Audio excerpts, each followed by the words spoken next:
नमस्कार माझ्या गोडताईंनो, कशा आहात सगळ्या? खूप मनापासून स्वागत आहे तुम्हा सगळ्यांचं पुन्हा एकदा आपल्या स्टिचू चरित्रावरती. नवी सकाळ, नवा दिवस, पण काम मात्र तेच आहे. रेग्युलरचं नियमितपणेचं जे आपलं काम आहे रुटीन शॉपवरचं, तेच तुमच्यासमोर आज मी घेऊन आलेली आहे. सकाळचं मॉर्निंग रुटीन जे आहे ते घरचं उरकून आल्यानंतर शॉपमध्ये जेव्हा स्टार्टअप होतं, तेव्हा नव्या दिवसाची नवी सकाळ आणि नवी सुरुवात असते. तर हा ड्रेस आहे, काही ड्रेस आहेत, टॉप आज कटिंग करायचे आहे. त्याच्यावरचे सलवार शिवून झालेले आहेत. 4 ड्रेस होते एकाच क्लायंटचे.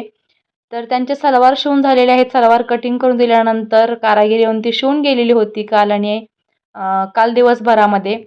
आणि माझं कालचं ब्लाउजांचं काम उरकल्यानंतर किंवा हे जे छोटे-छोटे फ्रॉक तुम्हाला दिसतायत, ती ऑर्डर होती मला. ते कंप्लीट केल्यानंतर नऊवारी साडीसुद्धा होती. यांच्या 2 नऊवारी साडी होत्या, 2 छोटे-छोटे फ्रॉक होते आणि सलवार कटिंग हे सगळं करता त्यातलाच एक टॉप मी शिवून घेतला होता. आणि हे जायच्या अगोदर अस्तर कटिंग करून ठेवलं होतं आणि याचं फ्रंट साईड कटिंग करून ठेवलं होतं टॉपचं. सॅटिनचा अस्तर आहे. क्लायंटसोबत ड्रेससोबत आलं होतं. क्लायंटने जेव्हा ड्रेस घेतला विकत, तेव्हा त्याच्यासोबतच हे आलेलं आहे. याच्यातूनच सलवार शिवला होता याच कपड्यातून आणि याच कपड्यातून सॅटिनच्या ड्रेसला अस्तरसुद्धा लावायचं आहे. तर इथे फ्रंट साईड कटिंग करून घेतला होता आणि काल फार वेळ झाला, 9:30 वाजले होते रात्रीचे. त्यावेळेला घरी जावं लागलं मला. पाऊससुद्धा होताच म्हणा. आता पावसाळा आहे म्हटल्यानंतर पाऊससुद्धा असणारच आहे. आज सकाळी घरचं सगळं रुटीन उरकल्यानंतर शॉपवरती आली होती. झाडून वगैरे काढलं, देवपूजा झाली. त्यानंतर बघा इथे मी स्टार्टिंग केलेलं आहे आता कटिंगला आणि याला प्रेस करून बॅक साईडचा पार्ट आहे तो कटिंग करून घेतलेला आहे. फ्रंट साईड आणि अस्तर काल रात्रीच कटिंग केलं होतं. आता हा कपडा तुम्ही पाहताय खूप क्रश झालेला आहे, खूप चुरगळलेला आहे. तर याच्या सगळ्या चुन्या काढण्यासाठी किंवा हा कपडा प्लेन करण्यासाठी लागेल तेव्हा मी याला प्रेस करून घेते आणि मग कटिंग करते. असं केल्यामुळे आपल्या कामाचं फिनिशिंगसुद्धा खूप सुंदर होतं. शिवाय आपल्याला शिवताना प्रॉब्लेम होत नाही. शिवताना अगदी व्यवस्थित शिवता येतं. त्याच्यामुळे शिवणकाम करताना किंवा हा ड्रेस रेडी करताना आपलासुद्धा मूड चांगला राहतो आणि फिनिशिंगसुद्धा खूप सुंदर येतं. त्यासाठी प्रेस करूनच कपडा कटिंग करा. चुरगळलेला कपडा असेल तर आणि मगच तो शिवायला घ्या. आता ह्याचे एल्बो स्लीव्ज होते किंवा छोटे स्लीव्ज म्हटलं तरीही चालेल, एल्बोपेक्षाही छोटे होते. आता हे एकाच क्लायंट 4 ड्रेस होते आणि त्यांचे सलवार मी काल कटिंग करून कारागीरला शिवायला दिले होते आणि नंतर एक टॉप कटिंग करून मी स्वतः शिवला होता जायच्या अगोदर. आणि हे जे माझे शेजारी उजव्या साईडला छोटे-छोटे फ्रॉक दिसतायत, त्यातला जो हा सगळ्यात छोटा फ्रॉक आहे प्लेनवाला, तो अगदी शिल्लक राहिलेल्या कपड्यापासून मी तयार केलेला आहे. ॲक्चुअली या फ्रॉकची ऑर्डर नव्हती, पण तिच्या दीदीला फ्रॉक तयार केल्यानंतर छोटूशी एक बाहुली आहे, 1 वर्षाची होईल ती. तर मलासुद्धा इच्छा झाली तिच्यासाठी छोटासा फ्रॉक शिवून द्यायचा, कारण त्यांचाच कपडा शिल्लक राहिला होता. मग तो इकडे-तिकडे त्यांच्याच घरी पडून राहण्यापेक्षा, वेस्ट जाण्यापेक्षा म्हटलं चला, माझीही इच्छा झाली छोटूशा त्या बाहुलीला छोटासा फ्रॉक शिवून द्यायची. मग मी तो शिवत बसले. त्यामुळे काल माझा हा ड्रेस कटिंग झाला असता तो राहून गेला. असो कधी-कधी आपल्या मनात आलेल्या गोष्टी केल्या की आपल्याला आनंद मिळतो. मी तो आनंद काल रात्री मिळवला होता हा छोटासा बेबी फ्रॉक शिवल्यानंतर. आणि दुसरा जो फ्रॉक आहे तो 5-6 वर्षाच्या मुलगीचा आहे आणि छोटासा आहे तो अगदीच 1 वर्षाचं बाळ होईल ते आता याच महिन्यामध्ये किंवा नेक्स्ट मंथमध्ये तिच्यासाठी हा शिवला होता. म्हणून हे माझं ड्रेसचं कटिंगचं काम आहे ते मागे राहिलं होतं. ते आता मी कंप्लीट करते आणि यातूनच काल मी एक टॉपसुद्धा शिवून घेतला होता. या क्लायंटला गावी जायचं होतं तर त्यांचे खूप सारे ड्रेस असतात. एकाच वेळचे ड्रेस त्यांच्या आपल्याकडे आलेले असतात आणि एकदा आले की 4-5 ड्रेस तरी त्या कमीत कमी घेऊन आलेले असतात. तर हा झाला कॅनव्हासवरती बॅक पार्ट आहे गळ्याचा तो कटिंग झालेला आहे. त्यानंतर फ्रंट साईड आहे ती कटिंग करत आहे. तुमच्या आवडीनुसार तुम्ही गळे इथे ड्रॉ करू शकता किंवा क्लायंटने जे तुम्हाला गळ्यांचा शेप सांगितलेला आहे तो इथे करू शकता. पाठीमागे राऊंड गळा काढलेला आहे आणि पुढे आहे तो पानगळा काढलेला आहे. अशा पद्धतीने कॅनव्हासवरती गळे कटिंग करून झाल्यानंतर कपड्यावरती कटिंग करायचे आहेत, कारण कॅनव्हाससाठी लागणारा आपल्याला कपडा आहे तो अस्तरपासून किंवा हा मेन फॅब्रिकचा जर शिल्लक राहिलेला असेल तर घेऊ शकता. आता हे शिल्लक राहिलेला कपडा मेन फॅब्रिकचा आपल्याला कधी भेटतो, जेव्हा छोटे स्लीव्ज असतात त्यावेळेला. एल्बो स्लीव्ज किंवा 3/4 स्लीव्ज असतील तर ह्याच्यामध्ये कपडा शिल्लक राहत नाही. हाच कपडा आपल्याला ॲडजस्ट करून कटिंग करावा लागतो. कॅनव्हासवरती गळा कटिंग करून झाल्यानंतर शिल्लक राहिलेल्या कपड्यातून मी ते कॅनव्हाससाठी जो कपडा लागणार आहे आपल्याला गळा अटॅच करण्यासाठी तो इथे ॲडजस्ट करत आहे आणि त्याच्यातून आपल्याला हा पार्ट रेडी करून घ्यायचा आहे कटिंगचा. आणि हे ड्रेस मला आज कंप्लीट करून द्यावे लागणार आहेत. 3 टॉप माझ्याकडे ऑलरेडी कटिंगचे शिल्लक आहेत, कारण बघा एक टॉप मी कटिंग करून शिवलेला आहे आणि अजून हे 3 टॉप जे आहेत 3 मटेरियल्सचे कपडे शिल्लक राहिलेले आहेत ते मला आज कटिंग करून द्यावे लागणार आहेत. तर मी आज देवाला प्रार्थना करते की लाईट अजिबात घालवू नको देवा, कारण लाईट गेली की काम सगळं रखडतं. आज कारागीर येणार नाही, तिचं काहीतरी काम आहे. सो तिने मला कालच सांगून ठेवलं होतं, त्यामुळे सलवारचं काम मात्र तिच्याकडून मी ते काल करून घेतलं होतं. त्यामुळे माझं सुद्धा तितकं काम हलकं झालेलं आहे.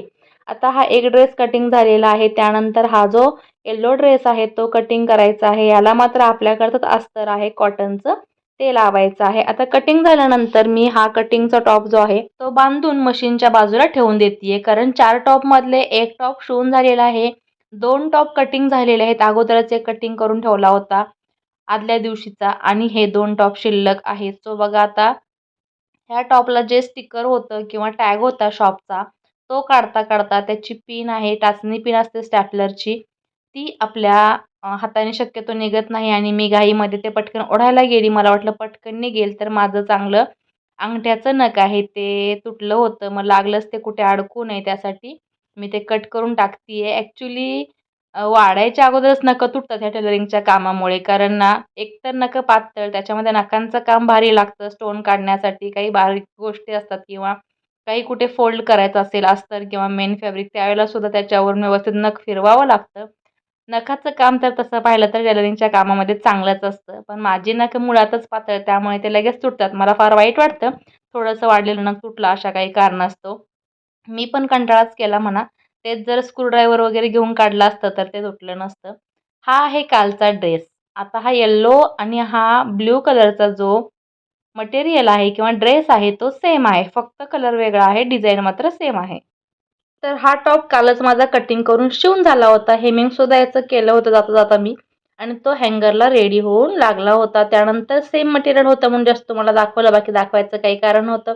कारण एकाच क्लायंटचे 4 ड्रेस आहेत आणि त्या 4ही ड्रेसमधले 2 ड्रेस सेम आहेत आणि सुंदर दिसत आहेत. कलरसुद्धा फ्रेश आहे. हा जो मँगो कलर आहे, पिंक आणि मँगो याचं कॉन्ट्रास्ट आहे, तर खूप सुंदर वाटतोय. पिंक कलरचे फ्लावर्स आहेत, पण ॲक्च्युली ह्याचा जो बॉटम आहे किंवा सलवार म्हणाल तर तो रेड आहे.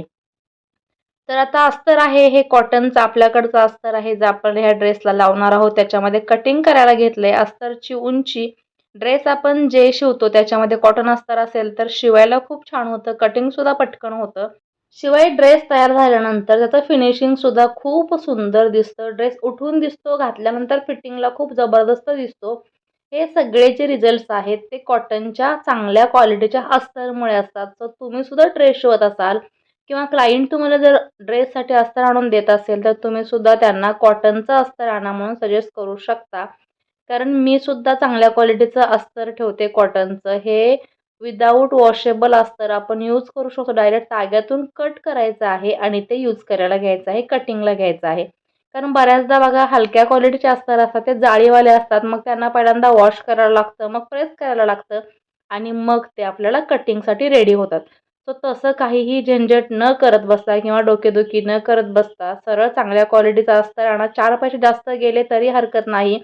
जोपर्यंत तुम्ही क्लायंटला क्वालिटी चांगली देत नाही, क्वालिटीमध्ये क्लायंट तुमचं सॅटिस्फाय होत नाही, तोपर्यंत तुम्ही तुमच्या बिझनेसमध्ये ग्रोथ करू शकत नाही. कारण जेव्हा क्लायंट आपलं खुश असतं, जेव्हा क्लायंटची रिक्वायर जी असते त्या रिक्वायरमेंटनुसार आपण ज्या गोष्टी त्यांना पुरवतो किंवा ज्या गोष्टी त्यांना देतो, त्या पाहून त्यांना घातल्यानंतर त्याचं फिनिशिंग आवडतं, त्याचं फिटिंग आवडतं. शिवाय त्या ड्रेसची, ब्लाऊजची लाईफ जास्त होते, जास्त वाढते.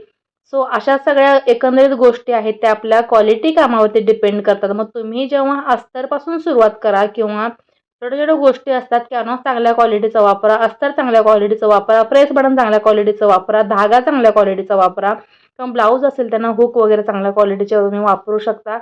तर त्यावेळेला क्लायंटला सुद्धा ते नोटीस होतं. जरी तुम्हाला क्लायंटनी बोलून दाखवलं नाही की चांगलं अस्तर वापरलेलं आहे, चांगली क्वालिटी दिलेली आहे, कारण शिवाय क्लायंट आहेत ते लगेच आपल्याला बोलून आपल्याला खुश करणार नाहीत. कारण त्यांना अशी भीती असते की टेलरांना आपण जर या गोष्टी सांगितल्या तर ते लगेच डोक्यावरती आपल्या बसतील आणि पुन्हा आपलं काम आहे ते बिघडवतील. सो त्यांचा हा समज असतो. आपण असा काही लगेच हवेत जात नाही आपल्या गोष्टी बघून, कारण आपल्याला चांगली क्वालिटी देणं हाच आपला एक धर्म असतो. ते आपण नित्यनियमानं पार पाडतो. तर आता बघा, इथे अस्तर कटिंग करून झालेलं आहे. बॅक पार्ट आणि फ्रंट पार्ट मी एकाच सोबत कटिंग करते आणि फ्रंट साईडचा जो पार्ट आहे तिथं अर्धा इंचाचा आर्म होलला खोली आहे ती सुद्धा मी देऊन घेतलेली आहे लागलीच कटिंगमध्ये. आता मेन फॅब्रिक आहे ते आपल्याला अंथरवायचं आहे आणि त्याच्यावरती हे बरोबर हाईट मोजून ह्याच्यावरती अस्तर आहे ते ठेवून द्यायचं आहे. मध्येच मी ते स्टँड लावला होता शूटसाठी. तिथे कोणीतरी आलं होतं विचारायला, विचारपूस करायला किंवा हलवायला. त्यांच्यासोबत गप्पा मारत होते, कारण सगळीकडेच लक्ष अगदी घारीसारखं द्यावं लागतं आपल्याला, जर आपण बिझनेस वुमन असेल किंवा कोणताही व्यवसाय करत असू तर. कारण काउंटरला उभं असल्यानंतर क्लायंट येतात, कधी कधी शेजारपाजारी असतात, ते बोलतात किंवा कधी कोणाला डाऊट असेल नवीन काही गोष्टी बघितल्यानंतर, तर ते आवर्जून खालून वरती विचारायला येतात. अशा वेळेला आपल्याला सुद्धा त्यांना तितकंसं एंटरटेनमेंट करणं गरजेचं असतं आणि त्यांना ते अपेक्षित असतं. सो आपल्याला ते करावंच लागतं. आता बघा, फ्रंट पार्ट तयार करून झालेला आहे. बॅक पार्टची तयारी चालू आहे. कपडा घसरते म्हणून इथे मी माझा जो मनी प्लांट होता किंवा बांबू प्लांट आहे तो लागलीच इथे वेट म्हणून ठेवलेलं आहे. आता पलीकडे कुठे वेट असेल ते शोधत बसण्यापेक्षा समोर मला हाताला लागलं तीच गोष्ट उचलून मी ते यूज केलेली आहे.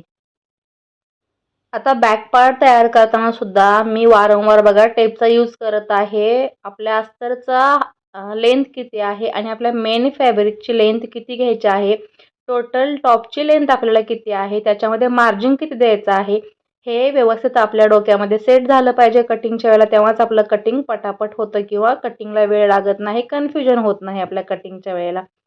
आणि सुंदर असं ग्रीन झाड माझं इथे हे पाहायला छान वाटतं. मला आवड आहे झाडांची, तर ती मी त्या शॉपमध्ये जोपासते, कारण घरी बऱ्याच वेळेला त्यांची काळजी घेणं मला होत नाही.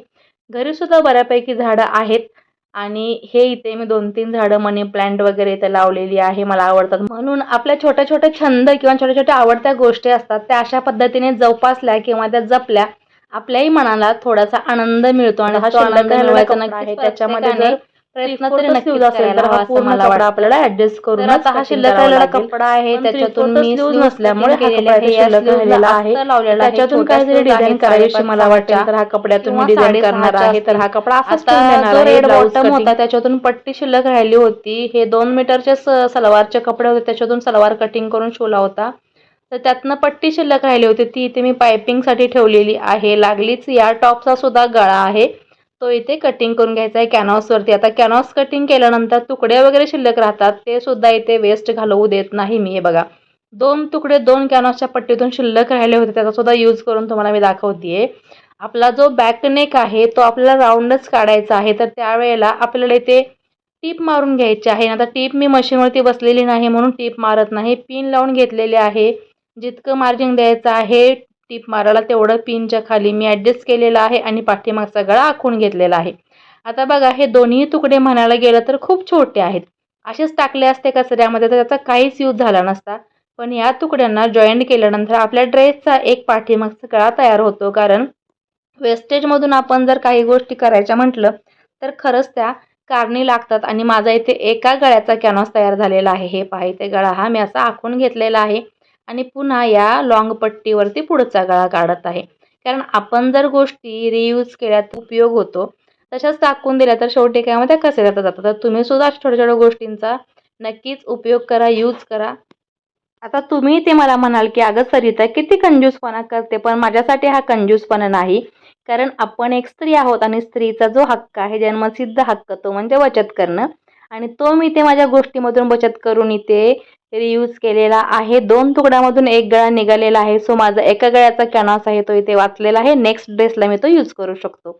हा झाला माझा विचार. तुमचा विचार याच्यावरती काय आहे तो मला कमेंट सेक्शनला नक्कीच सांगू शकता. आता ह्या येलो ड्रेसचा फ्रंट साईडचा गळा आहे तो थोडासा डिझायनर काढायचा आहे. तर त्यासाठी मोठा मी कॅनव्हास घेतलेला आहे आणि त्याच्यावरती अशा पद्धतीच्या डिझाईनचा आकार आखून घेतलेला आहे. जो शिवताना त्याचा आकार तसा केला जाईल, शिवला जाईल. आणि ह्याच्यासाठी सुद्धा आपल्याला कपडा लागणार आहे कॅनव्हासला वापरायला बाहेरच्या बाजूनी, तो सुद्धा याच कपड्यातून मी इथे यूज करणार आहे. कारण इतका मोठा पुन्हा मला अस्तर कटिंग करावं लागेल. तर आत्ता माझ्याकडे हा कपडा अवेलेबल आहे, तर याच्यातूनच मी याची पट्टी काढून घेते. डबल घडी टाकलेली आहे आणि कॅनव्हासपेक्षा अर्धा इंच जास्त मार्जिन देऊन हे मी कटिंग केलेलं आहे.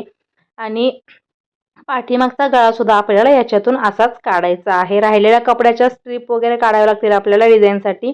तर या पद्धतीने आपले इथे 2 टॉप आहेत ते कटिंग झालेले आहेत. या अगोदरचा एक टॉप कटिंग करून मी ऑलरेडी ठेवलेला आहे. मशीनच्या बाजूला 4 टॉपमधले 1 टॉप रेडी आहे, 3 टॉप रेडी करायचे आहेत. आता कटिंग सविस्तर झालेला आहे. तुम्हाला आजचा व्हिडिओ कसा वाटला हे कमेंट सेक्शनला सांगायला विसरू नका. आवडला असेल तर शेअर करा, नवीन असाल तर सबस्क्राईब करा. Bye bye.